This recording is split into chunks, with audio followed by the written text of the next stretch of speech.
Day 1, Chicago Water Treatment Facility Number 7. 7:43 a.m. Lucas Chaput, environmental engineer. The Geiger counter's steady clicking used to be background noise. Now it sounds like a death rattle. I've been staring at these readings for 20 minutes, double-checking calibration, running diagnostics. The numbers don't lie. Lake Michigan's northeastern intake is showing radiation levels that shouldn't exist outside of Chernobyl.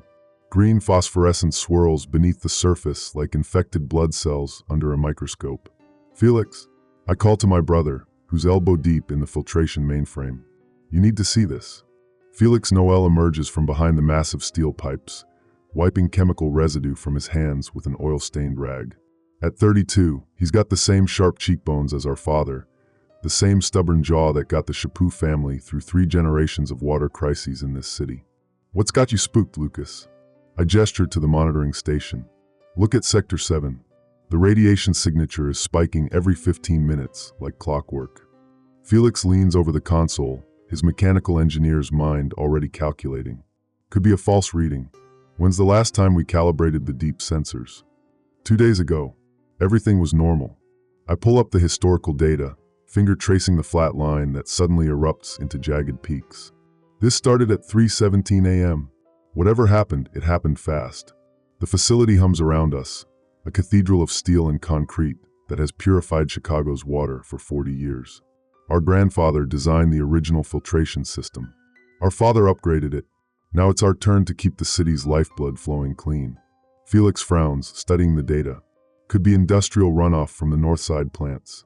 You know how those corporations cut corners. At these levels, this isn't corner cutting. This is. I pause, searching for the right word. Sabotage. Or worse. The morning sun filters through the facility's tall windows, casting long shadows across the control room. Everything looks normal. Everything feels wrong. I walk to the observation deck, overlooking the intake channels. The water flows smooth and clear, but beneath the surface, something glows. Faint at first, then stronger. Green veins pulse through the current like a diseased heartbeat. Felix, come look at this. He joins me at the railing, and we watch in silence as the glow intensifies. The water isn't just contaminated, it's transforming. Bubbles rise from the depths, and where they break the surface, the concrete dock begins to hiss and smoke. Jesus Christ, Felix whispers. It's eating through the foundation. The smell hits us then. Sharp, acrid, like burning plastic mixed with rotten eggs. I cover my nose with my sleeve, but the stench burns through fabric, searing my nostrils. We need to shut down the intake, I say, already moving toward the emergency controls. Wait. Felix grabs my arm. If we shut it down, the whole south side loses water pressure. 300,000 people. If we don't shut it down, 300,000 people get poisoned. The weight of the decision settles on my shoulders like a lead blanket. Our family's legacy isn't just about engineering. It's about protecting this city's water supply. For 3 generations, we've been the guardians at the gate. Now the gate is crumbling. I reach for the emergency shutdown, but Felix stops me again. Give me 30 minutes. Let me run a full diagnostic on the filtration system. Maybe we can contain it. Felix. 30 minutes, Lucas. If I can't clean it, we shut it down. But let me try first. I nod, though my instincts scream otherwise. Felix disappears into the maze of pipes and filters, his footsteps echoing in the cavernous space. I return to the monitoring station, watching the radiation levels climb. The green glow spreads through the water like infection through a bloodstream. By the time Felix returns, sweat-soaked and grim-faced, the contamination has doubled. The filters are holding for now, he reports. But they're not designed for this level of toxicity. We've got maybe 6 hours before they fail completely. 6 hours. I think about the families on the south side, filling their morning coffee cups, brushing their teeth, giving their children baths. They trust us. They trust the system our family built. I'm calling the mayor's office, I decide. They need to know. And tell them what? That their water supply is about to become poison? You'll cause a panic. Better panic than mass poisoning. Felix is quiet for a long moment, staring at the readings. What if we're wrong? What if this is just some kind of chemical spill that'll dissipate on its own? But we both know better. The glow is spreading, and with it, the acrid smell grows stronger. Through the observation windows, I can see dead fish floating belly up in the intake channels. Their scales shine with the same green phosphorescence. We're not wrong, I say quietly. Something's poisoning the lake. Something that turns water into acid. I pick up the phone to call the mayor, but the line is dead. I try my cell phone. No signal. Felix checks his radio. Static. Must be interference from whatever's in the water, he says, but his voice lacks conviction. I walk back to the observation deck. The green glow has intensified, and now I can see it's not just in the water, it's in the air above it. Toxic vapor rises from the lake's surface in writhing columns, and where it touches the metal railings, the steel begins to corrode. Felix, I call, my voice tight with fear. We need to evacuate. Now. He joins me at the railing, and we watch as the green mist rolls across the water toward the shore. In the distance, I can see other facilities along the lakefront. Their warning lights are flashing red. It's not just us, Felix says. It's the whole northern district. The implications hit me like a sledgehammer. If every facility is compromised, if the contamination is spreading this fast, then Chicago's entire water supply is at risk. Millions of people. We need to get to the backup facility, I say.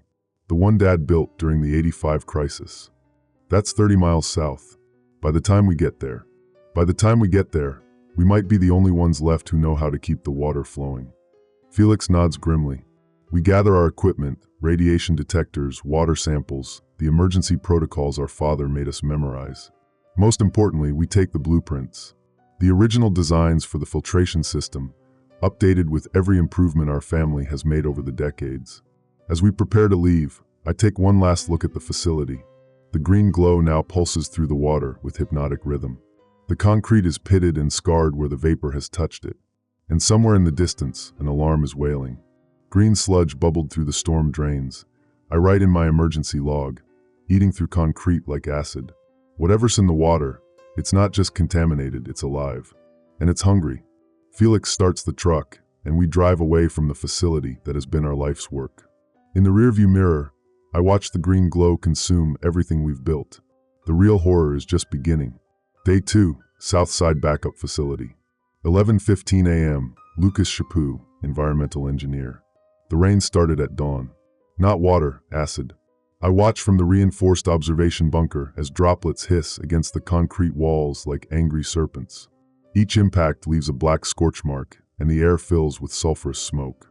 The backup facility's emergency systems are screaming warnings, but we're already too late. Filtration systems holding. Felix reports from the main console, his voice tight with exhaustion. We've been here for 18 hours straight, jury-rigging containment protocols our grandfather never imagined we'd need. But the intake pressure's dropping. Something's blocking the southern pipes. I check the monitors.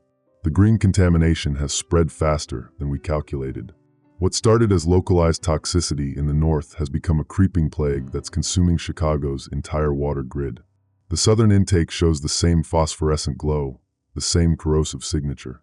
It's not just in the lake anymore, I tell Felix. It's in the groundwater. The storm drains. The whole system. Felix wipes sweat from his forehead with the back of his hand. The emergency protocols Dad designed. They're for chemical spills, not this. This is like trying to filter liquid plutonium. Outside, the acid rain intensifies. I can hear it eating through the facility's outer shell, metal screaming as it dissolves. The backup generators kick in as the main power lines corrode and fail. Emergency lighting bathes everything in hellish red. We need to evacuate the south side, I say. 300,000 people are about to lose clean water. With what communication? The contamination's knocked out most of the radio towers. Felix gestures to the dead communication panel. And even if we could warn them, where would they go? The whole city's surrounded by this stuff. I pull up the contamination map on the emergency display. The green spreads like cancer through Chicago's circulatory system. Lake Michigan glows with toxic fire. The Chicago River has become a stream of acid. Even the underground aquifers show signs of infection. There, I point to a cluster of buildings on the southwest side. The Morrison Community Center. It's on high ground, old construction. If we can get filtration equipment there. How? The roads are flooded with this shit. I've seen what it does to metal. Felix's voice cracks. I've seen what it does to people. Through the observation windows, I can see abandoned cars along the access road. Their metal frames are partially dissolved, tires melted into toxic puddles. And beside one car, a shape that might have been human before the acid rain found it. We go on foot, I decide. Through the old maintenance tunnels. They're lead-lined, should provide some protection. Felix stares at me. You want to walk through 2 miles of underground tunnels while acid rain is flooding the surface? Lucas, those tunnels connect to the storm drains. If the contamination's in the groundwater, then we wear hazmat suits and pray Dad's old tunnel maps are accurate. I move to the equipment lockers, pulling out radiation suits and portable filtration gear. The suits are military surplus, thick and clumsy, but they'll have to do. Felix doesn't move. What about the facility? He asks. Someone needs to stay and monitor the systems. The facility's going to be underwater in 6 hours. Look at the projection. I show him the flood model. The toxic contamination is rising through the storm drains, backing up into the streets. Soon, the backup facility will be an island in a sea of acid. Then it won't be an island at all. We can't save everyone, Felix says quietly. But we can save some. The Morrison Center has maybe 200 people. If we can get portable filtration running. What about the rest? The families in the lower districts. Felix meets my eyes. What about them?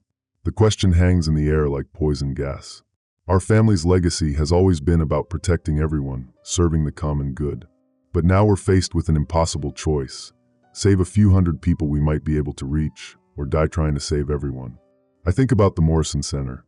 Families with children, elderly residents, people who trust that someone will come for them.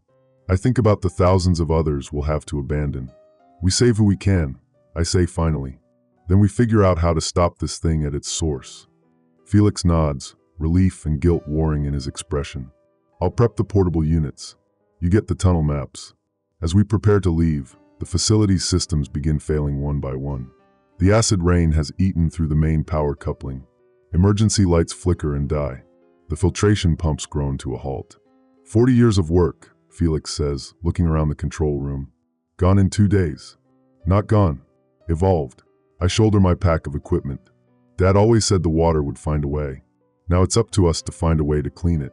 The maintenance tunnel entrance is a rusted steel door set into the facility's foundation. I turn the wheel lock, and it opens with a screech of corroded metal. The tunnel beyond is dark and narrow, lined with pipes that drip mysterious fluid. The air smells of ozone and decay. We activate our helmet lights and step into the darkness. The tunnel walls are slick with condensation, and I can hear the distant sound of rushing water. Not the clean flow of the old system, something else. Something that bubbles and hisses. Stay close, I tell Felix. And don't touch anything. We move through the tunnel in single file, our lights carving weak paths through the gloom. The pipes overhead leak steadily, and where the droplets hit the concrete floor, they leave smoking craters. The contamination has found its way into everything. After 20 minutes of walking, we reach a junction where 4 tunnels converge. The maps show we should go east toward the Morrison Center, but the eastern tunnel is flooded with glowing green water. The western tunnel leads deeper into the industrial district, away from the people we're trying to save. Which way? Felix asks. I check the radiation detector. The eastern tunnel is showing lethal levels. The western tunnel is merely dangerous. West, I decide. We'll have to find another route to the center. But as we turn down the western tunnel, I hear something that makes my blood freeze. Splashing. Movement in the flooded eastern passage. And then a sound like wet paper tearing. Something's in the water, Felix whispers. We freeze, listening. The splashing stops, then starts again, closer this time. And with it comes a new smell, rotting meat mixed with chemical burns. Move, I hiss. Now. We run down the western tunnel, our footsteps echoing in the confined space. Behind us, the splashing becomes frantic, desperate. Whatever's in that contaminated water, it's following us. The tunnel ahead splits again, and I choose the path that leads upward, toward the surface. Our lights reveal a ladder leading to a manhole cover. We climb fast, Felix pushing the cover aside with his shoulder. We emerge into a world transformed. The acid rain has stripped the bark from trees, dissolved the paint from buildings, turned the streets into rivers of corrosive sludge. The air burns my lungs even through the suit's filters. The Morrison Center, Felix points through the toxic fog. 2 blocks north. We move through the devastation, stepping carefully around pools of acid that eat through our boot soles. The buildings around us are slowly dissolving, their facades pitted and scarred. Windows have melted like ice cream in the heat. And everywhere, the green glow pulses through the rain, through the flooded streets, through the very air itself. Chicago is dying, cell by cell, molecule by molecule. The rain hissed against glass. I write in my emergency log as we take shelter in a partially collapsed storefront, melting through metal like butter. The city's bones are showing through its poisoned skin. Felix checks his equipment readings. Radiation's off the charts. Whatever's causing this, it's not just industrial contamination. This is something else. Something designed to destroy. I nod, watching the green rain eat through the world outside. In the distance, I can see the Morrison Center's emergency beacon flashing red through the toxic haze. 200 people, waiting for salvation that might never come. We'll get there, I promise, though I'm not sure I believe it myself. And then we'll find out who did this to our city. But first, we have to survive the rain. Day 3, Morrison Community Center. 2:30 p.m., Lucas Chaput, environmental engineer. The screaming started in the basement. I'm welding the last connection on the portable filtration unit when Felix grabs my shoulder. Something's wrong downstairs. Owen's calling for help. Owen Brisson has been organizing the evacuation since we arrived 6 hours ago. 237 people crammed into a building designed for half that number, and he's managed to keep them calm while we rigged emergency water purification. But now his voice echoes up the stairwell, raw with panic. They're in the pipes. They're in the goddamn pipes. I drop the welding torch and grab the emergency kit. Felix follows, his radiation detector clicking frantically as we descend into the basement. The air grows thicker with each step, heavy with the smell of ozone and decay. The basement is flooded. Not with water, with the green, corrosive sludge that's been eating through Chicago's infrastructure. It bubbles up from the storm drains, seeping through cracks in the foundation, and moving through it, shapes that shouldn't exist. Jesus Christ, Felix whispers. They were rats once. Maybe. Now there's something else entirely. Their fur has fallen out in patches, revealing skin that glows with the same phosphorescent green as the contamination. Their eyes are milky white, blind but somehow aware. And their teeth, Christ, their teeth have grown into curved daggers that drip with toxic saliva. Owen stands on a makeshift platform of stacked furniture, a baseball bat in his hands. His face is pale but determined. They came up through the drainage system. Dozens of them. They're not just contaminated, they're hunting. One of the creatures surfaces near the stairs, its movements jerky and unnatural. The sludge has eaten through its flesh in places, exposing corroded bone. It opens its mouth and makes a sound like steam escaping from a ruptured pipe. Back upstairs, I order. Now. But as we turn to retreat, another sound echoes through the basement, a metallic screech followed by rushing water. The main sewer line has burst, and now the toxic flood is rising faster. The emergency exit, Owen shouts, pointing to a door on the far side of the basement. We need to get everyone out through the back. I check my radiation detector. The basement is showing lethal levels now. Whatever's in that sludge, it's concentrated here. How long do we have? Maybe 30 minutes before it reaches the main floor. 30 minutes to evacuate 200 people through an emergency exit while acid-mutated rats hunt in the basement. I've had better days. We make it upstairs, sealing the basement door behind us. Owen immediately begins organizing the evacuation, families with children first, elderly residents assisted by volunteers. His leadership is impressive, calm and decisive even as chaos erupts around him. There's something else, Owen says, pulling me aside. I found these in the utility room. He hands me a folder of documents, water-stained but readable. Chemical shipping manifests, safety reports, internal memos. The letterhead reads, Meridian Chemical Solutions. Where did you get these? Adrien Lariviere brought them. He's been hiding in the utility room since yesterday. Says he worked for Meridian until 3 days ago. I flip through the documents, my anger growing with each page. Safety violations ignored. Containment protocols bypassed. And at the bottom of the stack, a memo dated 1 week ago. Executive decision. Proceed with Emergency Waste Disposal Protocol 7. Lake Michigan designated as acceptable loss zone. They did this deliberately, I breathe. They dumped their toxic waste into the lake knowing it would contaminate the water supply. Felix reads over my shoulder. Look at this. They were developing some kind of industrial solvent. Highly corrosive, designed to break down organic matter for easier disposal. And when they realized they'd produced too much to dispose of safely, they just dumped it. I think about the families upstairs, the children who will never see clean water again. They poisoned an entire city to save money. Where's this Adrien guy? Felix asks. Owen leads us to the utility room, where a man in his 50s sits hunched over a battery-powered radio. Adrien Lariviere has the hollow look of someone who hasn't slept in days. His hands shake as he adjusts the radio's frequency, searching for signals that no longer exist. "You're the Chaput brothers," he says without looking up. "I heard about your family's work. Water purification systems. We need to know what Meridian dumped in the lake," I say. "All of it." Adrian's laugh is bitter. Compound X47. Industrial solvent with a molecular structure that bonds with water molecules and transforms them into sulfuric acid. We thought we could control it, contain it in sealed storage tanks. But you couldn't. The compound was designed to be self-replicating. It breaks down organic matter and uses the molecular components to create more of itself. A perpetual disposal system. He finally looks up, his eyes red-rimmed. "We created a monster that eats the world." Felix stares at the chemical formulas in the documents. "How do we stop it?" "You don't," Adrian says simply. "Once it's in the water table, it spreads exponentially. In 72 hours, it'll have contaminated the entire Great Lakes system. In a week, it'll reach the Atlantic." The implications hit me like a physical blow. This isn't just Chicago's disaster. It's the beginning of a global catastrophe. Millions of people will die as their water supply turns to acid. There has to be a way, I insist.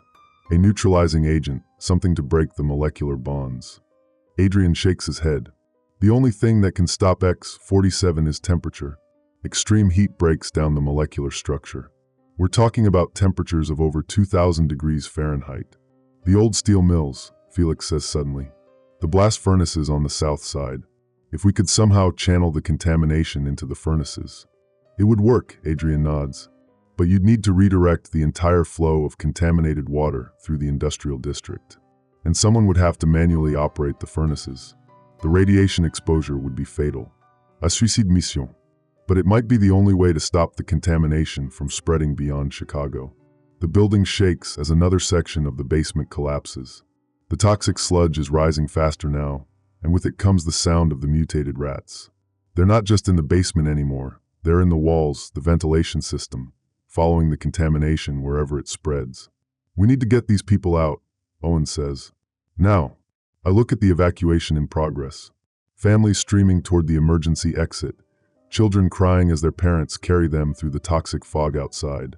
These people trust us to save them, but we're leading them into a world where the very air is poison. "The community center north of here," I tell Owen. "It's on higher ground, built in the 50s. The construction might hold against the contamination. That's 12 blocks through the acid rain. It's better than staying here." Owen nods grimly. "I'll lead the evacuation. You figure out how to stop this thing." As families file past us, I think about the choice we're facing.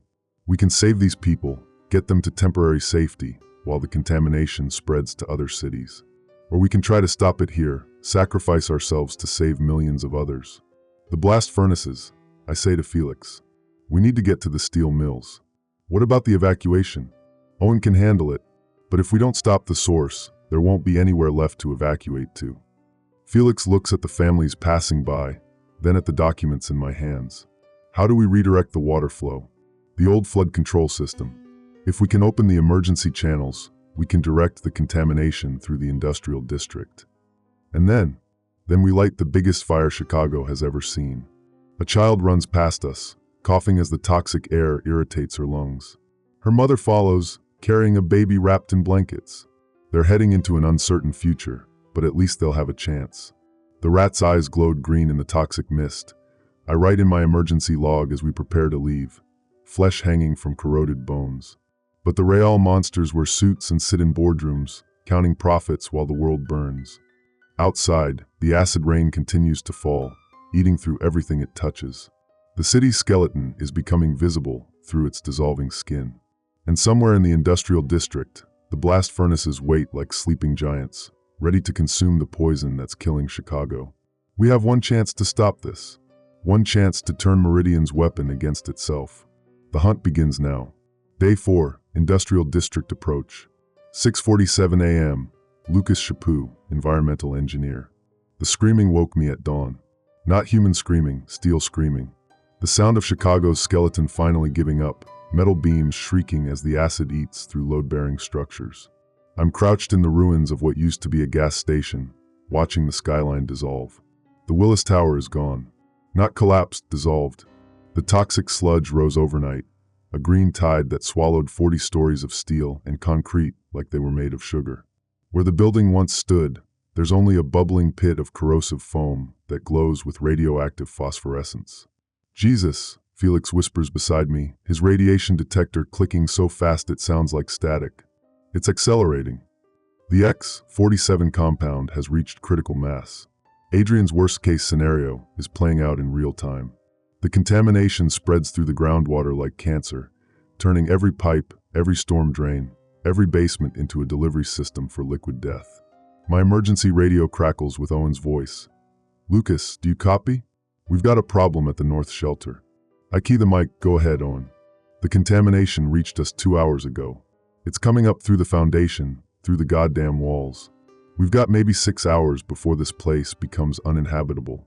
6 hours. 237 people trapped in a building that's slowly dissolving around them. The nearest safe zone is 20 miles north, assuming anywhere is still safe. What about the evacuation route? Blocked. The underpass flooded with sludge at midnight. We'd have to go through the industrial district, but that's where we're heading. I cut him off. The blast furnaces. It's our only shot. Static fills the radio for a long moment. Then Owen's voice, quieter now. "You're talking about a suicide run." "Maybe. But if we don't stop the source, those people die anyway. Along with everyone else when this reaches the Great Lakes." I can hear children crying in the background of his transmission. Families huddled together as their shelter slowly dissolves. "How long do you need?" "Give us 12 hours. If we can't get the furnaces operational by then, we'll be dead by then," Owen says simply. "The contamination is rising faster than we can reinforce. Maybe 4 hours before it reaches the main floor." 4 hours. I look at Felix, see the same calculation in his eyes. 4 hours to cross 6 miles of toxic wasteland, reach the steel mills, and somehow redirect an entire city's worth of contaminated water through industrial furnaces that haven't operated in 15 years. "We'll make it work," I tell Owen. "Just keep those people alive." "Roger that." Owen out. I fold the radio and check my equipment. Water purification tablets, radiation detector, emergency oxygen supply. Felix has the heavy gear, cutting torches, portable generators, the industrial-grade hazmat suits that might buy us a few extra hours before the X-47 eats through the protective material. "The old flood control station," I say, pointing to a concrete structure half submerged in glowing sludge. "If we can reach the main control room, we can open the emergency channels." "And direct the flow toward the mills," Felix nods. "But look at that sludge. It's not just rising, it's hunting." He's right. The contamination moves with purpose now, flowing around obstacles, pooling in strategic locations. And everywhere it goes, the mutated rats follow. Their numbers have grown exponentially, fed by the compound's ability to transform organic matter. They're not just scavengers anymore, they're scouts for something larger. We move through the ruins of the financial district, stepping carefully around pools of bubbling acid. The buildings here are skeletal, their facades eaten away to reveal corroded steel frameworks. Street signs have dissolved completely, leaving only twisted metal stubs that mark where roads used to be. "There," Felix points to a partially collapsed overpass. "We can use that to reach the control station." The overpass sways dangerously as we climb, its concrete supports hollowed out by the acid. Below us, the toxic sludge stretches like a phosphorescent sea, broken only by the tops of submerged cars and the occasional floating corpse. Something moves in the sludge. Something big. "Felix," I whisper, "tell me that's just debris." A shape surfaces near the overpass supports, smooth, glistening, the size of a city bus. It's covered in the same phosphorescent slime as the rats, but the proportions are wrong. Too long, too many limbs, moving with the fluid grace of something that was never meant to exist. What the hell is that? X-47 doesn't just break down organic matter, I realize. It rebuilds it, combines it into new configurations. The creature, if that's what it is, surfaces completely. Dozens of rat bodies fused into a single organism, their bones melted and reformed into something like a cetacean spine. Multiple heads along its length, each one a grotesque fusion of mammalian features. And everywhere, the green glow of the compound's molecular signature. It looks at us, all of its eyes, focusing on the overpass where we're standing. Run, I breathe. The creature moves faster than anything that size should be able to. It flows through the sludge like liquid mercury, and where it passes, the contamination becomes more concentrated, more corrosive. We sprint across the overpass as concrete crumbles beneath our feet. Behind us, the fusion creature surfaces again, its multiple mouths opening to release a sound like steam escaping from a pressure cooker. The sound of the compound itself, molecularly reorganizing matter at the cellular level. The flood control station is partially submerged, its upper floors accessible only by a narrow catwalk. As we descend into the control room, the smell hits us, ozone and decay, the signature of X-47 breaking down organic matter. The contamination has reached the electronics, turning computer circuits into corroded scrap. Manual controls, Felix says, pointing to a bank of mechanical switches. The emergency channels can still be opened manually. I check the flood control map on the wall. The emergency channels run directly through the industrial district, past the old steel mills. If we can redirect the contamination flow, we can funnel it straight into the blast furnaces. This lever, I say, pointing to a massive switch marked Emergency Flood Protocol. That opens the primary channel. Felix nods and grabs the lever. It doesn't budge. Years of neglect have corroded the mechanisms, and the X-47 compound has accelerated the process. The metal is pitted and weak, but still functional. "Help me," Felix grunts, putting his full weight behind the lever. Together, we force the mechanism to turn. With a grinding screech of metal on metal, the emergency channel opens. Immediately, the sound of rushing water fills the control room as millions of gallons of contaminated liquid pour into the new path. "It's working," I say, watching the flow indicators on the mechanical gauges. The contamination is being directed toward the industrial district. But then the building shakes. Not from the water flow, from something else. Something large moving through the sludge outside. "The fusion creature," Felix says. "It followed us. Through the control room windows, I can see it circling the station like a predator. Its multiple heads turn toward us, and I realize it's not just hunting, it's thinking. The X-47 compound hasn't just created a monster, it's created something intelligent. We need to get to the steel mills, I say. Now. But as we turn to leave, the creature strikes. One of its elongated limbs, a fusion of multiple rat tails, smashes through the control room window. Glass shards spray across the room, followed by a spray of corrosive sludge. The sludge hits my left arm, and pain explodes through my nervous system. The compound eats through my hazmat suit in seconds, then begins working on my skin. The radiation detector on my belt screams as it detects the molecular changes occurring in my tissue. "Lucas!" Felix grabs me, pulling me away from the window. "How bad?" I look at my arm. The skin is already beginning to dissolve, revealing muscle tissue beneath. But more terrifying is the phosphorescent glow that's beginning to emanate from the wound. The compound isn't just destroying my cells, it's converting them. "We need to get to the mills," I say through gritted teeth. "Before this spreads." Felix looks at the wound, then at me. "Lucas, you're contaminated. If the compound spreads through your bloodstream." "I know." I wrap the wound with emergency bandages, buying time. "But those people are counting on us. Owen's people. And if we don't stop the source, this spreads to the Great Lakes. Millions d'années." Felix nods reluctantly. "The back exit. We can reach the mill district through the old subway tunnels." As we move through the station, I can hear the fusion creature circling outside. Its multiple voices echo through the flooded streets. A chorus of steam hiss sounds that seem to coordinate with other creatures in the distance. The compound is creating a network of organisms, all connected by the same molecular signature. The subway tunnels are partially flooded, but the contamination level is lower here. We move through knee-deep sludge, following the old transit lines toward the industrial district. My arm throbs with each step, and I can feel the compound spreading through my lymphatic system. "There," Felix points ahead. "The Meridian Steel Works. If the blast furnaces are still operational." "They will be," I say. "They have to be." But as we emerge from the tunnels, the scope of the disaster becomes clear. The entire industrial district is submerged under a lake of phosphorescent sludge. The contamination has reached critical mass, and the X-47 compound is now self-sustaining. It doesn't need external sources of organic matter. It's generating its own through molecular reconstruction. And rising from the center of the toxic lake, like an island of corroded metal, stands the Meridian Steel Works. The blast furnaces are intact, their massive structures rising above the contamination. But between us and the mills, the sludge churns with movement. Dozens of fusion creatures, all different sizes and configurations, patrol the contaminated waters. It's a hive, Felix breathes. The compound has created a collective organism.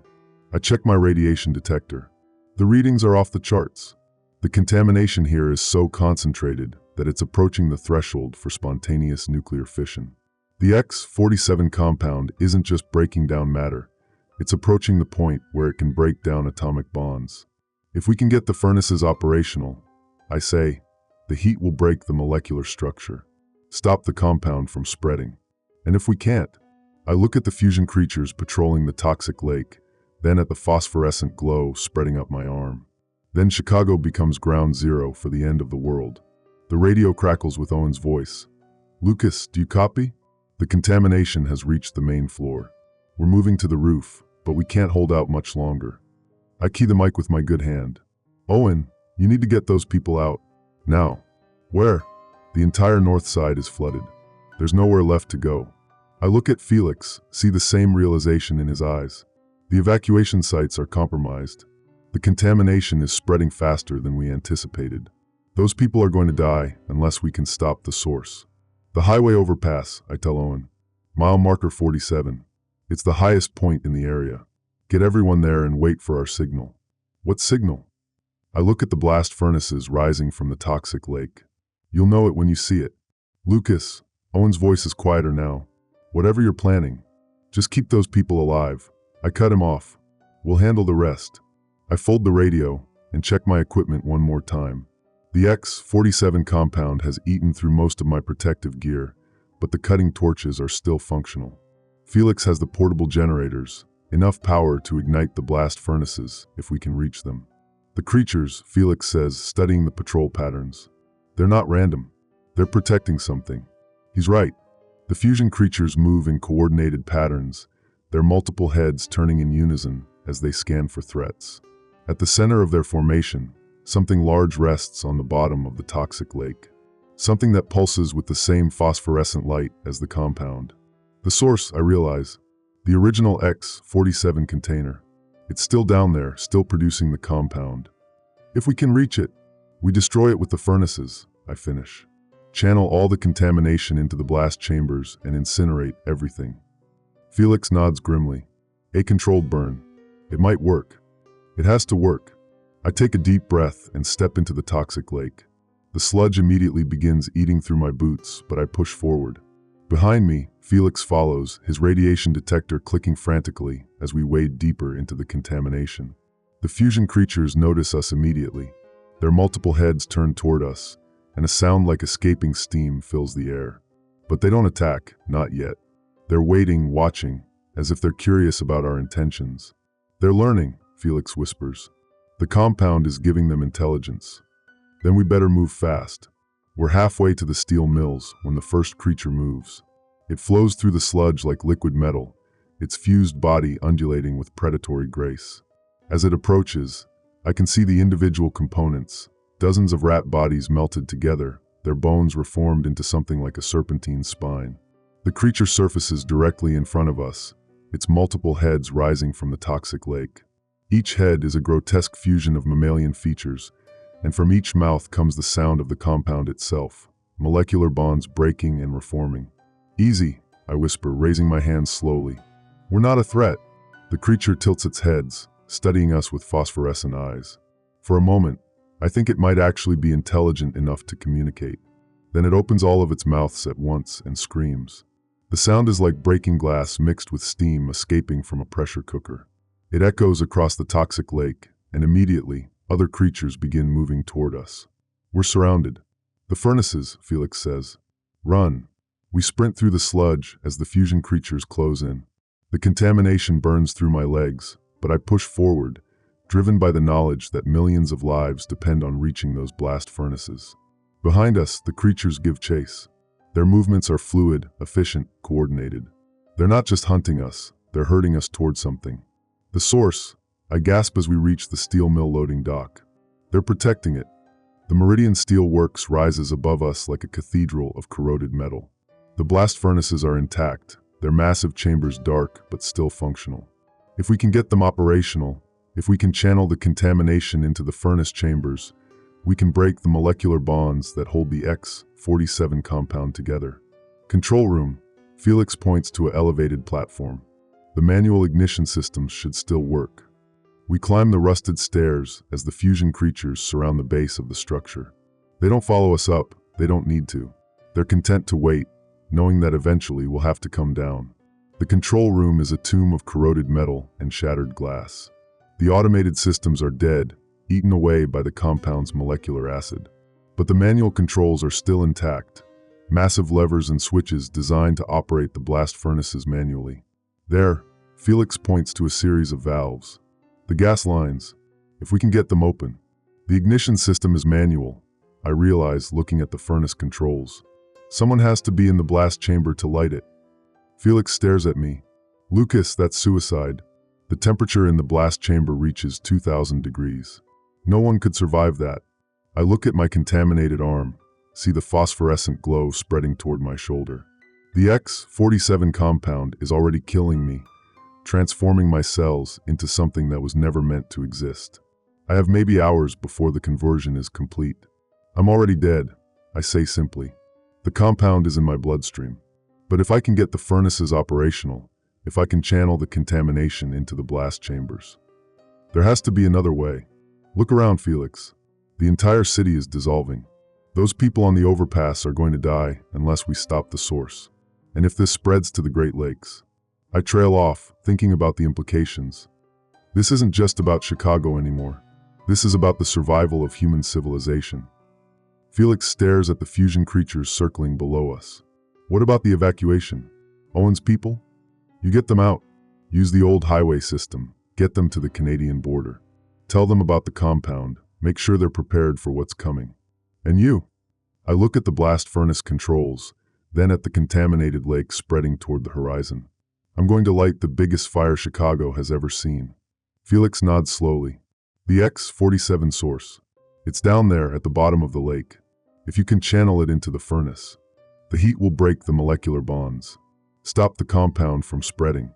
I check my equipment one more time. How long do you need to reach the evacuation site? 2 hours.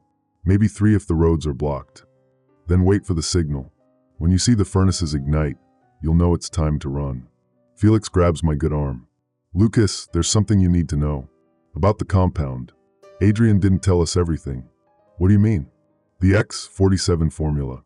It's not just a solvent. It's a terraforming agent. Meridian wasn't just trying to dispose of waste. They were trying to create a new kind of ecosystem. One that could survive in environments too toxic for normal life. I stare at him. You're saying they did this on purpose? I'm saying they knew exactly what would happen.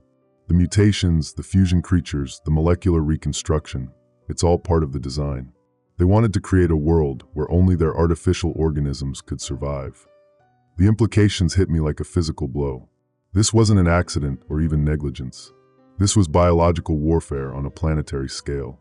Meridian Chemical Solutions had deliberately poisoned Chicago as a test run for something much larger. The other facilities, I breathe. Adrian said they had plants in Detroit, Milwaukee, Cleveland, all around the Great Lakes. If they activate the compound in all of them simultaneously, they can transform the entire freshwater ecosystem of North America. I look at the fusion creatures below us, see them not as monsters, but as prototypes. This is just the beginning. Felix nods grimly. Which is why we have to stop it here. If the compound spreads to the other facilities, then we're looking at the end of the world as we know it. I check my radiation detector one more time. The contamination in my system is approaching critical levels. I have maybe an hour before the conversion is complete, before I become part of the compound's collective organism. Get to Owen, I tell Felix. Get those people out of here. And when you reach the Canadian border, tell them about Meridian. Tell them about the other facilities. Make sure they're prepared. What about you? I look at the blast furnace controls, then at the phosphorescent glow spreading across my chest. I'm going to make sure this ends here. Felix nods and heads for the stairs. As he reaches the door, he turns back. Lucas, your family's legacy, the water purification systems. They're going to save a lot of people. I hope so. He disappears into the toxic haze, leaving me alone with the blast furnaces and the creatures circling below. I can hear them moving through the sludge, their multiple voices creating a chorus of steam hiss, sounds that seem to coordinate with the compound's molecular activity. Time to light the fire. The manual ignition system is simple, but requires physical presence in the blast chamber. I open the gas valves, hearing the hiss of fuel flowing into the furnace chambers. The smell of methane mixes with the ozone scent of the X-47 compound, creating a volatile cocktail that makes my eyes water. My radio crackles one last time. Owen's voice. "Lucas, we can see the steel mills from here. The contamination is spreading toward the highway. We've got maybe 30 minutes before it reaches the overpass." "Copy that," I respond. "Get ready to move. When you see the furnaces ignite, run north and don't stop until you reach the border." "Roger. And Lucas?" "Thank you."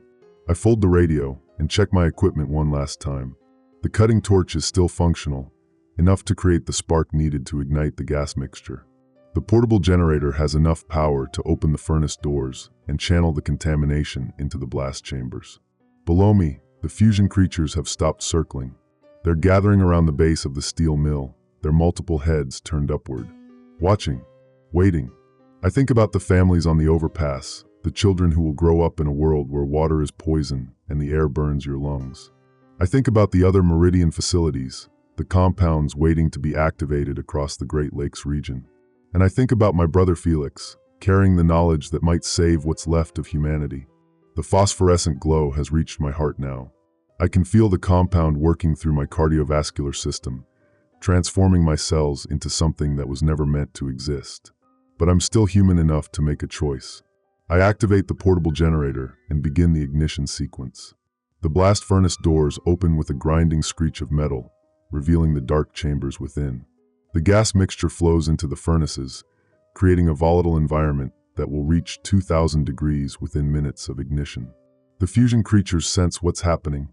They surge toward the steel mill, their movements becoming frantic as they realize the threat to their source. But they're too late. I raise the cutting torch and create the spark. The explosion is visible from orbit. The blast furnaces ignite simultaneously, creating a pillar of flame that rises 300 feet into the toxic sky. The heat is so intense that it creates its own weather system, drawing the contaminated air and sludge into a massive thermal updraft. The X-47 compound, exposed to temperatures exceeding 2,000 degrees, begins to break down at the molecular level. The phosphorescent glow fades as the artificial bonds holding the compound together are severed by the extreme heat. The fusion creatures scream as their molecular structure collapses. They dissolve back into their component parts, their artificial intelligence dying as the compound that created them is destroyed. From the overpass 20 miles away, Owen watches the pillar of flame rise into the sky. He keys his radio one last time. We see the signal. Moving north now. Thank you, Lucas. Thank you for everything. The fire burns for 6 hours, consuming the entire contaminated lake and everything in it. When it finally dies down, what's left is a crater filled with clean ash instead of toxic sludge. The molecular bonds that held the X-47 compound together are broken, its ability to replicate and transform organic matter destroyed. But the cost was everything. The Willis Tower is gone, dissolved into phosphorescent foam. The financial district is skeletal, its buildings reduced to corroded frameworks. And at the center of it all, the Meridian Steel Works stands like a monument to sacrifice, its blast furnaces still glowing with residual heat.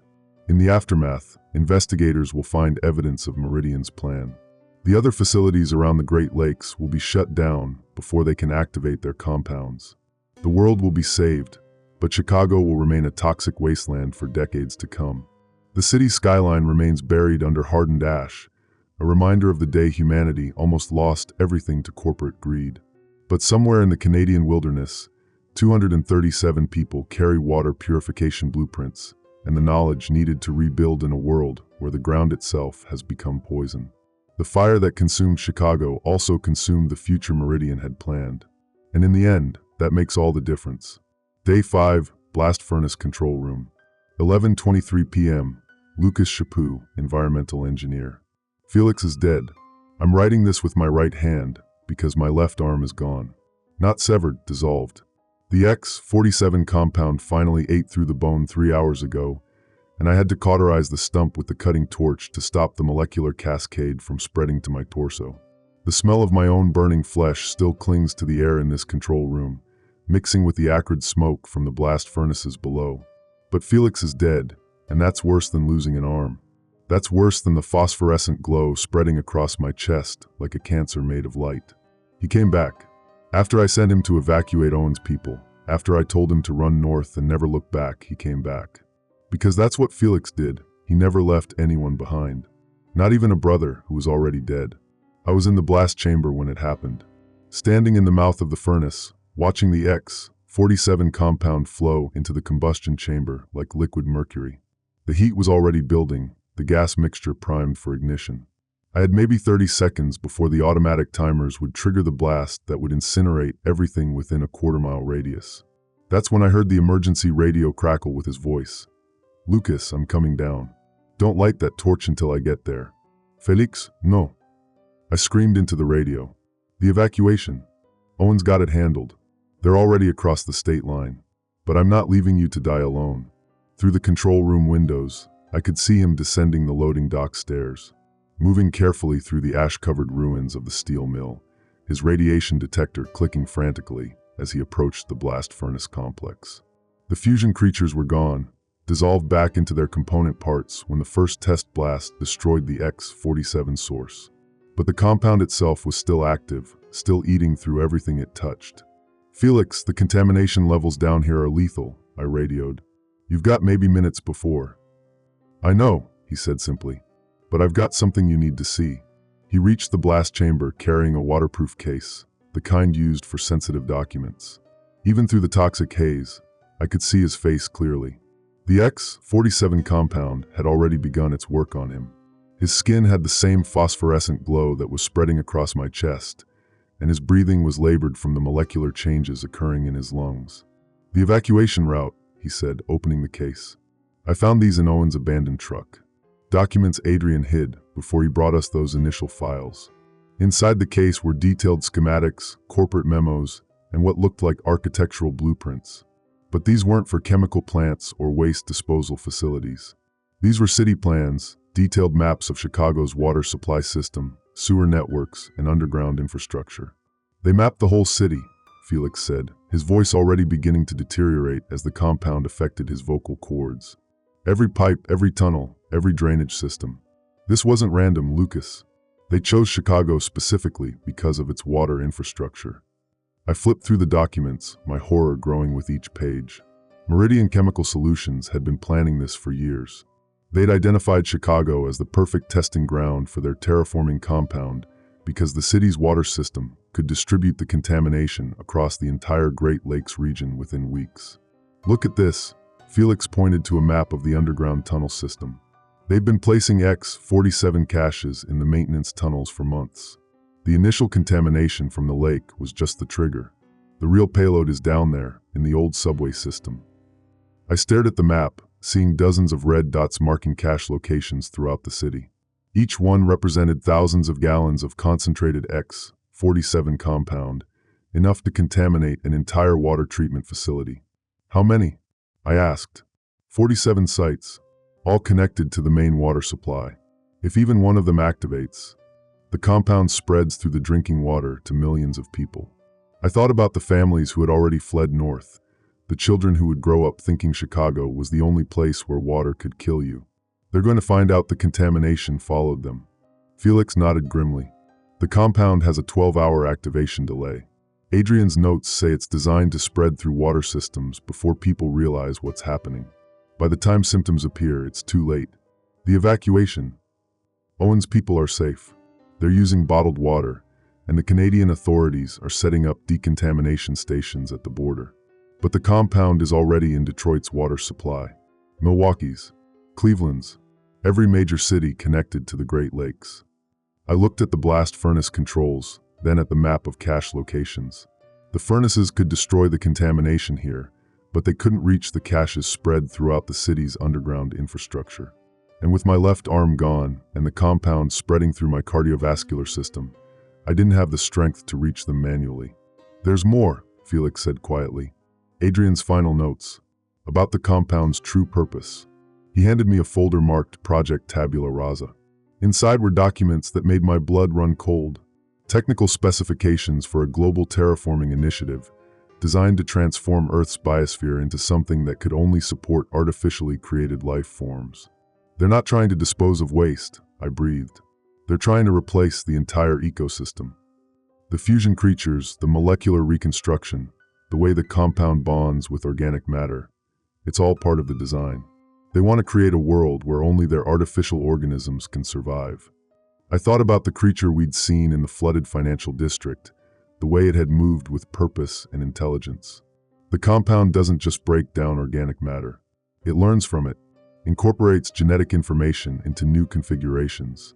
And every time it reproduces, it gets smarter, more efficient, more capable of surviving in hostile environments. Felix began coughing, and I could see blood on his lips. The compound was affecting his respiratory system, transforming his lung tissue into something that couldn't process oxygen properly. How long do we have? I asked. The caches are on a sequential timer. They'll activate every 6 hours, starting with the sites closest to the lake. The first wave hits in. He checked his watch. 3 hours. The last wave reaches the Canadian border in 48 hours. 48 hours. Even if we could somehow destroy all the caches in Chicago, the compound was already spreading through the water systems of every major city in the Great Lakes region. Millions of people would be exposed before anyone realized what was happening. The antidote, I said desperately. Adrian mentioned that extreme heat breaks down the molecular bonds. If we could somehow heat the entire water supply, the power requirements would be astronomical. You'd need to superheat hundreds of millions of gallons of water simultaneously. And even then, the compound might have evolved resistance to thermal breakdown. I looked at the blast furnace controls, then at the map of cache locations. What if we didn't try to heat the water? What if we brought the water to the heat? Felix stared at me. You're talking about flooding the blast furnaces with contaminated water. The steam explosion would be visible from orbit, I finished. But it would also vaporize every molecule of X-47 compound in the immediate area. And if we could somehow chain react the explosion through the underground tunnel system, you'd destroy the entire city's infrastructure. The subway system, the sewer network, the water treatment facilities, everything. But you'd also destroy every cache of X-47 compound in the city. Stop the contamination before it spreads to the other Great Lakes cities. Felix looked at the documents, then at the blast furnace controls. It might work, but someone would have to manually coordinate the flood sequence. Open the right valves at the right time to ensure the contaminated water reaches all the furnace chambers simultaneously. And that someone would be standing in the blast chamber when the explosion occurs. Yes, I thought about the families fleeing north, the children who would grow up in a world where the ground itself was poisonous.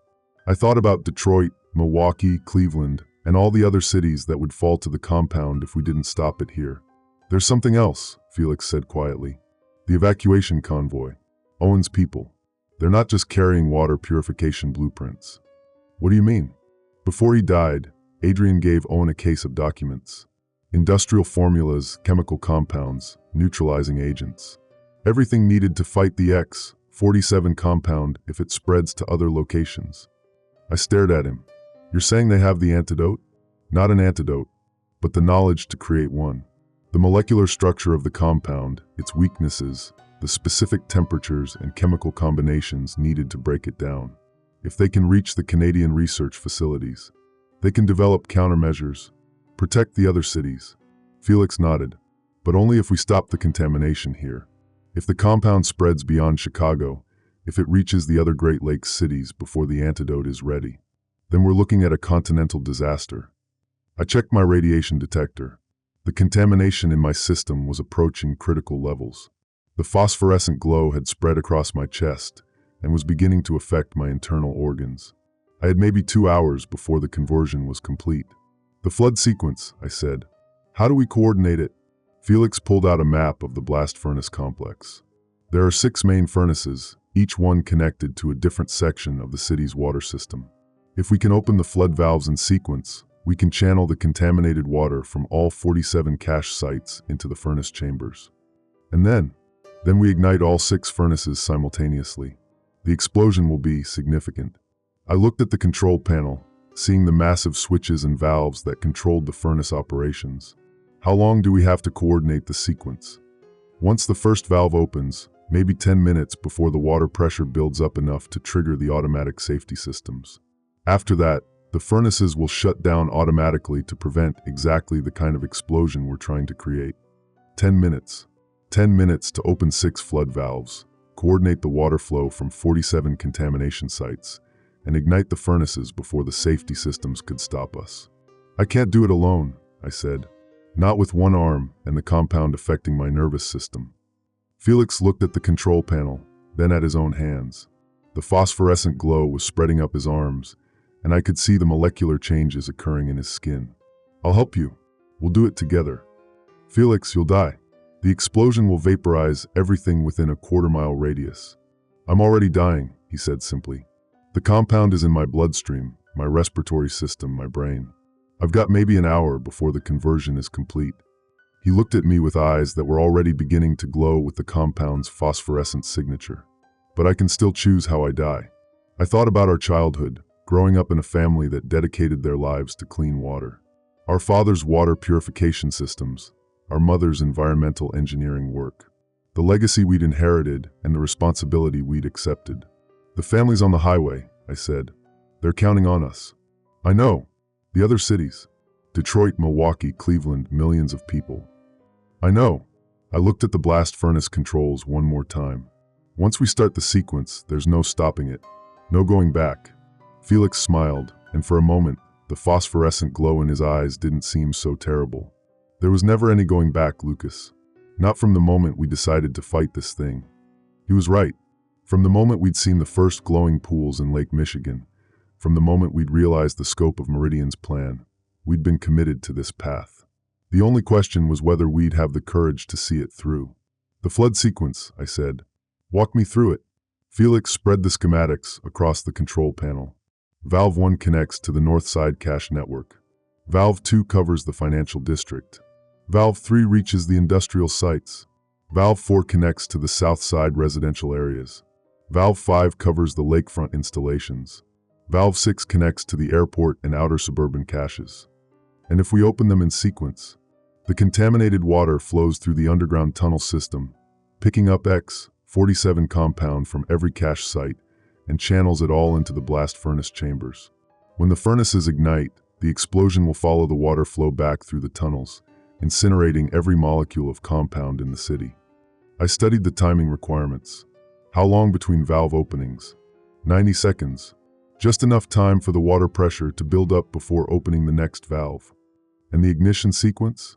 All 6 furnaces have to ignite simultaneously. If even one fails to light, the explosion won't be powerful enough to destroy all the compound. I looked at the ignition controls. 6 separate switches, each one requiring manual activation. With my left arm gone and the compound affecting my fine motor control, I wasn't sure I could operate all 6 switches quickly enough. I'll handle the flood valves, Felix said. You focus on the ignition sequence. I nodded. When do we start? Felix checked his watch. The first cache activates in 90 minutes. We need to begin the flood sequence before then, or the compound will start spreading through the water system faster than we can contain it. 90 minutes. I thought about Owen's convoy, somewhere on the highway between Chicago and the Canadian border. They were carrying the knowledge needed to fight the X-47 compound, but only if we could stop it from spreading beyond the city. The radio, I said. We need to warn them about the other cities. Make sure they know about the contamination spreading through the Great Lakes. Felix nodded and activated the emergency radio. Owen, do you copy? This is Felix.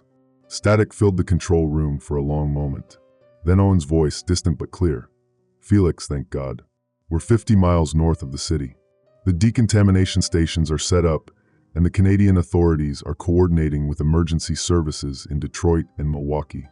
Owen, listen carefully. The contamination is already spreading to the other Great Lakes cities.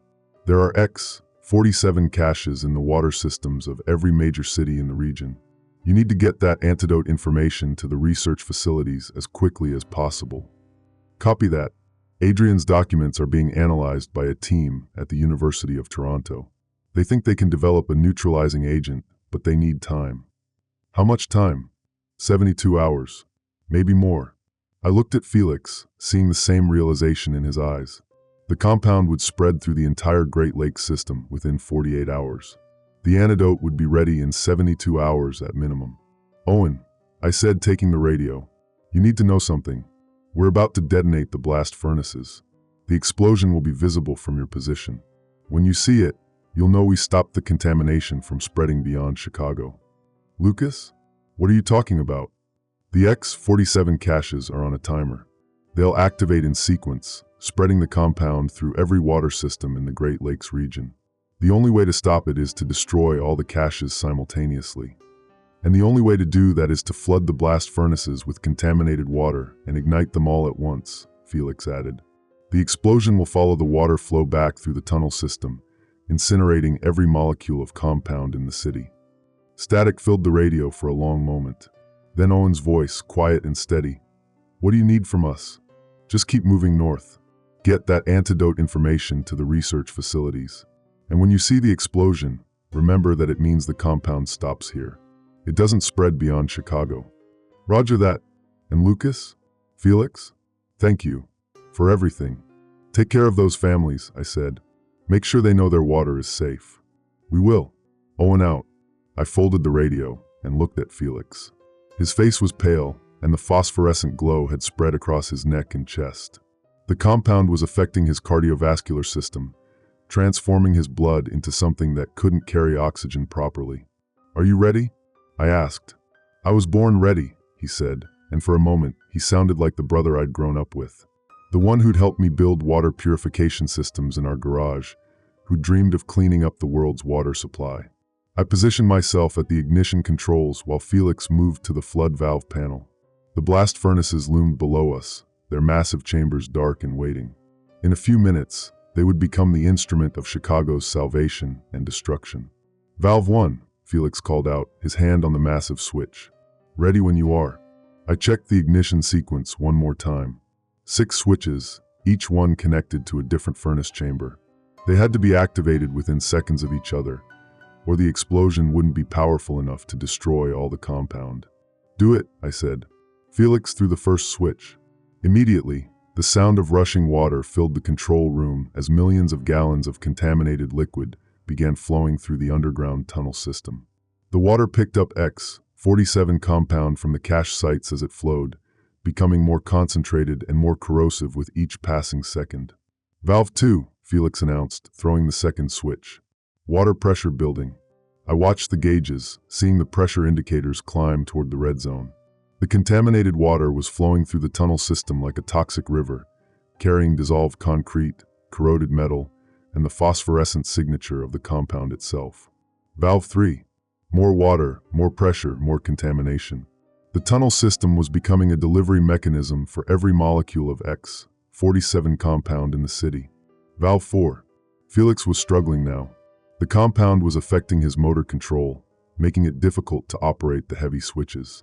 But he pushed through, driven by the knowledge that millions of lives depended on completing the sequence.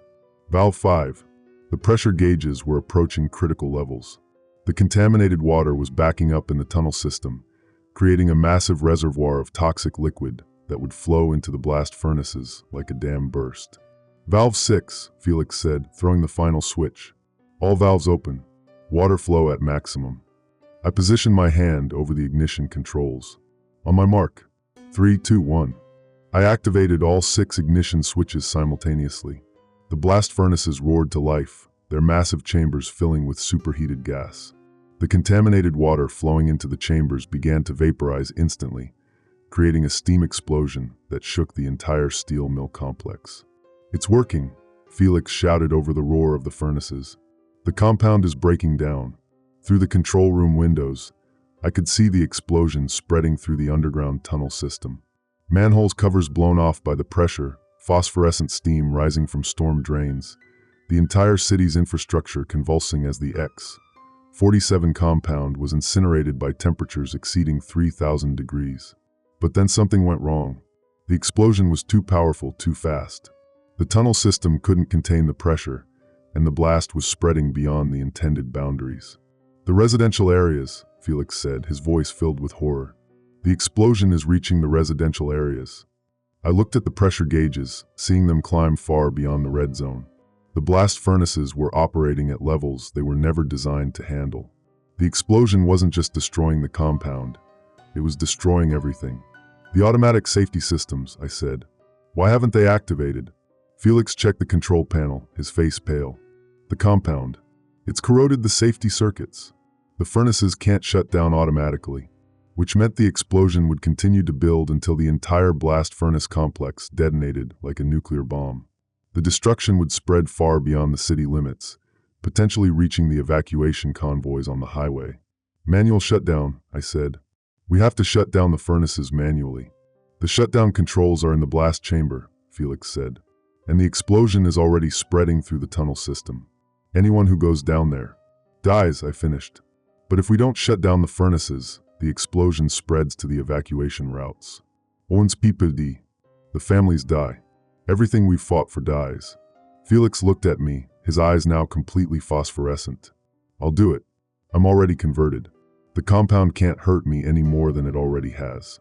Felix, no. The heat will kill you in seconds. Maybe, but I'm already dying anyway. He smiled, and for a moment, the phosphorescent glow made him look like an angel. Besides, someone needs to stay here and coordinate the shutdown sequence. Make sure all 6 furnaces shut down simultaneously. I stared at him, understanding what he was asking.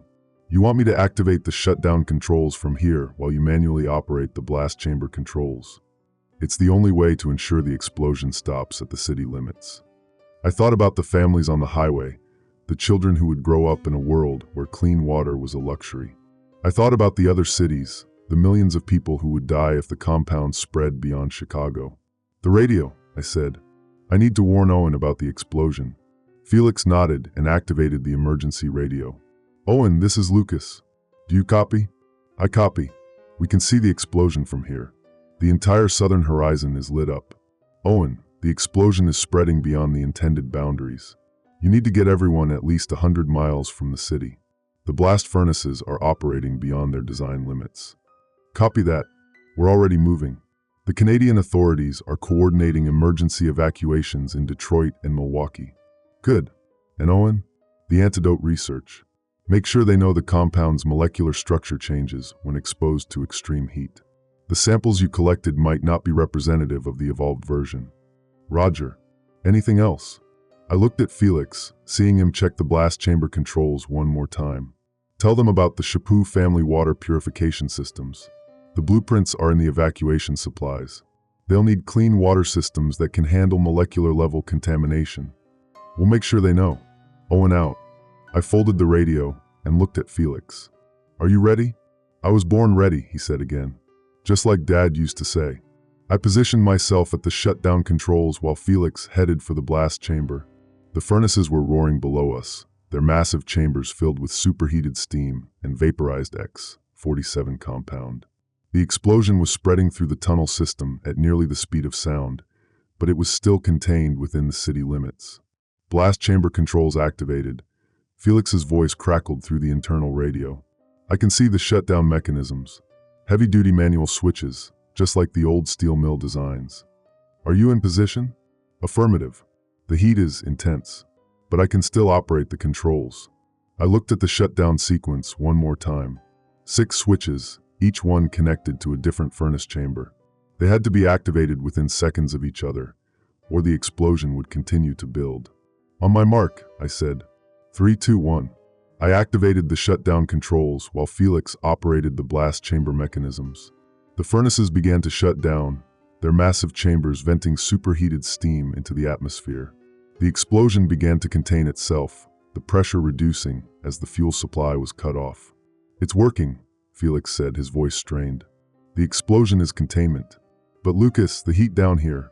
I can't. His radio went silent. Felix, I shouted into the radio. Felix, respond. Silence. I looked through the control room windows, seeing the blast chambers slowly cooling as the shutdown sequence completed. The explosion was contained, the X-47 compound destroyed, the contamination stopped at the city limits. But Felix was gone.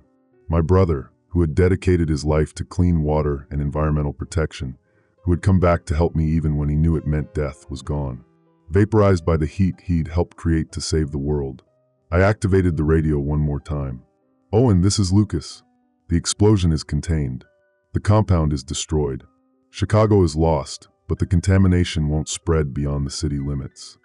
"Copy that. We're monitoring the situation from our position. The explosion is visible from 100 miles away, but it's not spreading." "The families are safe?" "All 237 people are accounted for. The decontamination stations are operational, and the Canadian authorities are coordinating with emergency services in other cities." I looked at the blast furnaces, now cooling but still glowing with residual heat. "The antidote research. How's it progressing?" "The University of Toronto team says they can have a neutralizing agent ready within 48 hours. The molecular structure data from Adrian's files is proving invaluable." "And the other cities?" "Detroit and Milwaukee are implementing emergency water restrictions. Cleveland is coordinating with the Canadian authorities. The compound hasn't spread beyond Chicago." I slumped back in the control chair, feeling the X-47 compound continue its work on my internal organs. The phosphorescent glow had spread across my entire torso, and I could feel my cardiovascular system beginning to fail. "Owen," I said quietly, "tell them about Felix. Tell them he saved the world." "I will. Is there anything else?" I looked at the documents scattered across the control panel. The Meridian Chemical Solutions files, the terraforming plans, the evidence of corporate genocide on a planetary scale. "Make sure the authorities know about Meridian's other facilities. The compounds they've developed, the plans for global terraforming. This can't happen again." "Roger that. We'll make sure they know."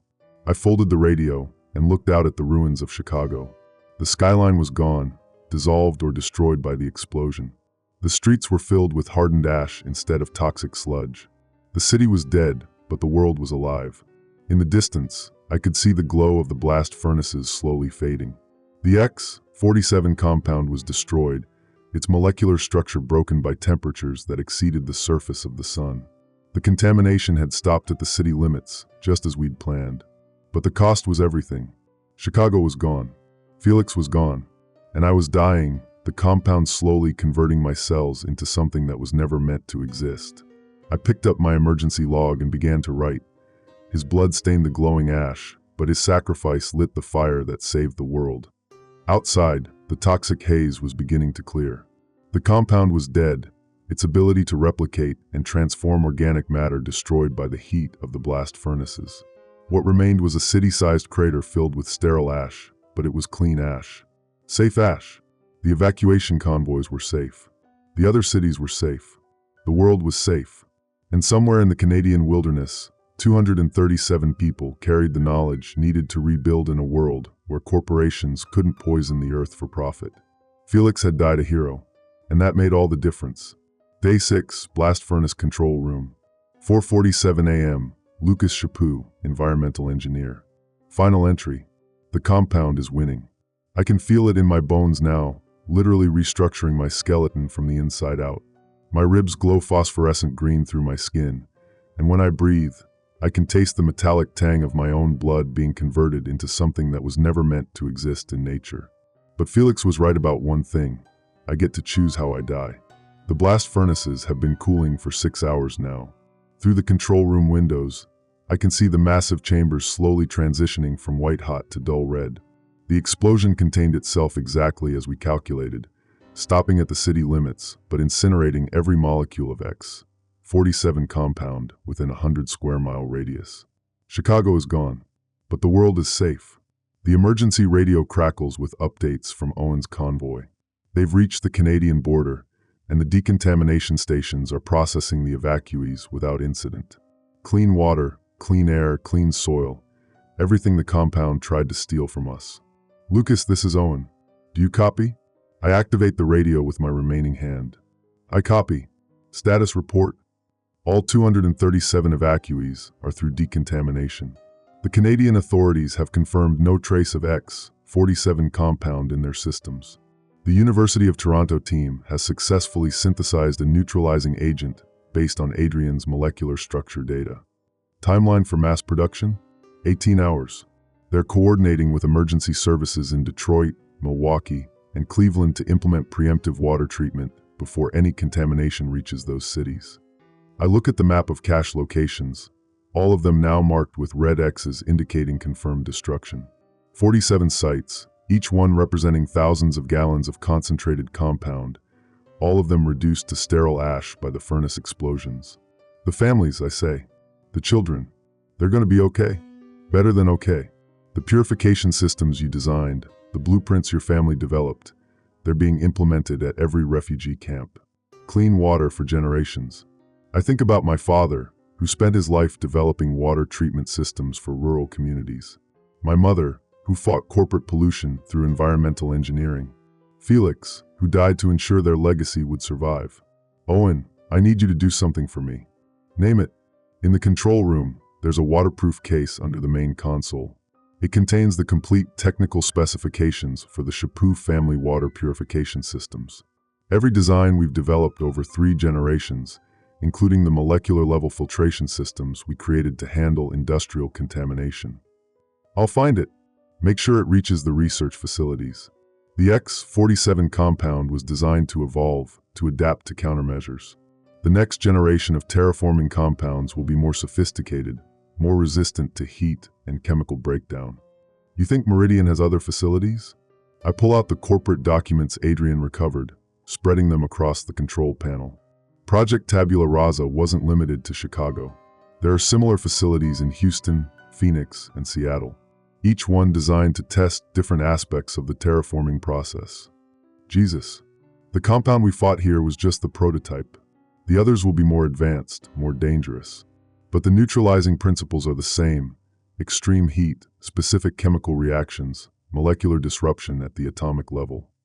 I can hear Owen relaying this information to the research teams. In the background, I catch fragments of conversation about chemical warfare protocols, environmental protection agencies, and international cooperation agreements.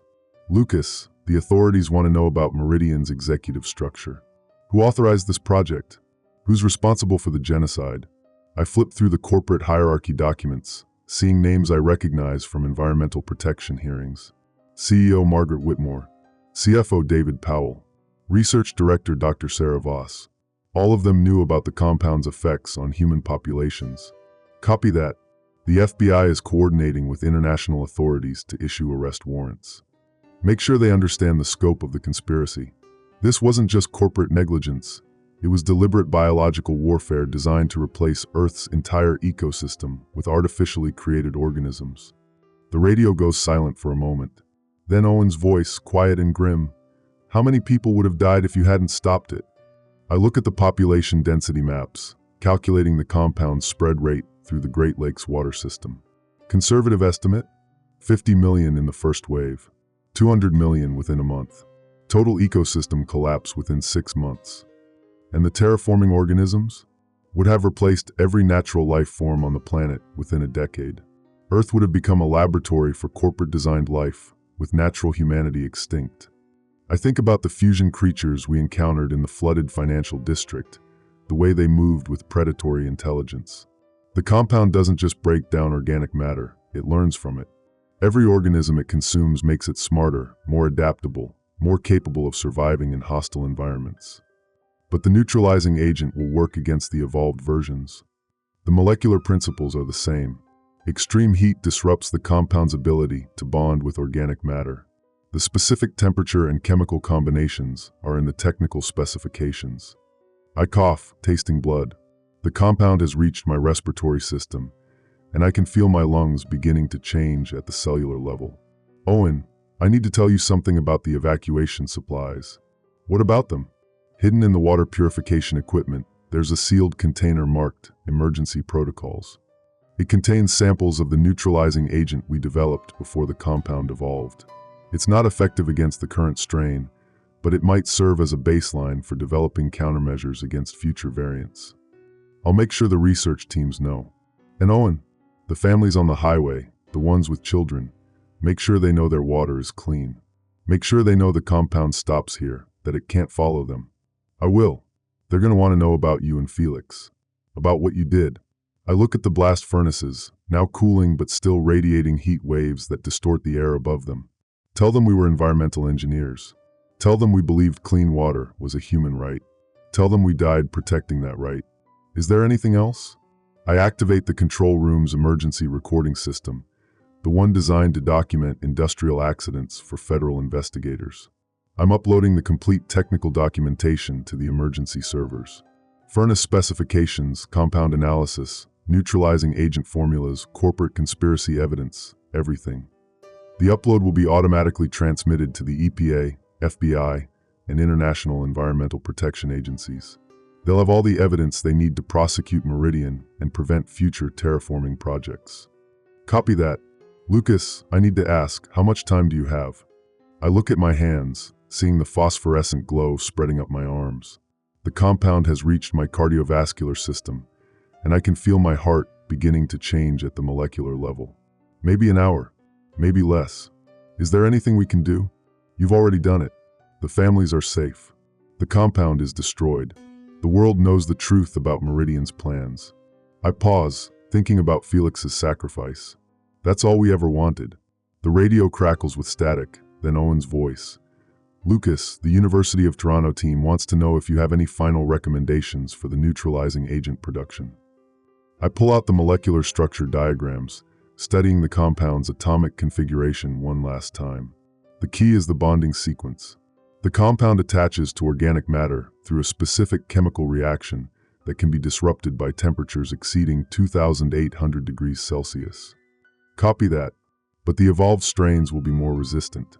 They'll need higher temperatures, more specific chemical combinations. The neutralizing agent will need to be constantly updated as the compound adapts. Understood. Anything else?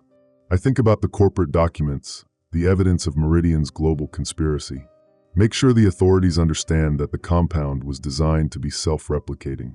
Even if they shut down the known facilities, there could be dormant caches anywhere in the world. The search protocols? High-resolution thermal imaging to detect underground temperature anomalies. Chemical analysis of groundwater for phosphorescent residue. Geiger counter sweeps for unusual radioactive signatures. I can hear Owen relaying this information to the research teams. In the background, I catch fragments of conversation about global monitoring systems, international cooperation agreements, and emergency response protocols. Lucas, the families want to say something. The radio crackles, and I hear voices in the background, children, adults, elderly people, all of them speaking at once. Thank you for saving us. Thank you for clean water. Thank you for stopping the bad chemicals. Thank you for being brave. I close my eyes, feeling the compound continue its work on my internal organs. Tell them they're welcome. Tell them the water will always be clean as long as they remember to test it, to protect it, to fight for it. I will. The radio goes silent, and I'm alone in the control room with the cooling blast furnaces and the ruins of Chicago spreading out below me. The compound is winning its war against my body, but it's lost the war against humanity. I pick up my emergency log and begin to write the final entry. The compound has been destroyed. Chicago is gone, but the contamination stops here. The families are safe. The world is safe. Felix died a hero, sacrificing himself to operate the blast chamber controls while I coordinated the shutdown sequence. His courage saved millions of lives and prevented the compound from spreading beyond the city limits. The technical specifications for the Chaput family water purification systems are in the emergency supplies. They represent 3 generations of environmental engineering expertise designed to protect communities from industrial contamination. Meridian Chemical Solutions was responsible for the X-47 compound and the terraforming conspiracy. Their executives knew about the compound's effects on human populations and proceeded anyway. The evidence is in the corporate documents uploaded to the emergency servers. To future generations, clean water is a human right. Protect it. Fight for it. Test it. Never trust corporations that prioritize profit over people. The compound is dead, but the vigilance must live forever. I set down the pen and look out at the ruins of Chicago one last time. The skyline is gone, dissolved by toxic sludge and vaporized by the blast furnace explosions. But in the distance, I can see the first rays of dawn breaking over Lake Michigan. The lake is clean now. The compound is destroyed. The water is safe. I activate the emergency radio one final time. Owen, this is Lucas. Final transmission. I copy. Go ahead. The technical documentation is uploaded. The neutralizing agent specifications are confirmed. The corporate conspiracy evidence is transmitted to federal authorities. Roger that. Anything else? Tell them the Chaput family kept their promise. We dedicated our lives to clean water, and we died protecting it. The legacy continues with every family that has access to safe drinking water. I will. Lucas, I want you to know, what you and Felix did today saved the world. Literally saved the world. I look at the blast furnaces, now cooling but still radiating the heat that destroyed every molecule of X-47 compound in Chicago. It was our job, our family's job, our legacy. The families will remember. The children will remember. The world will remember.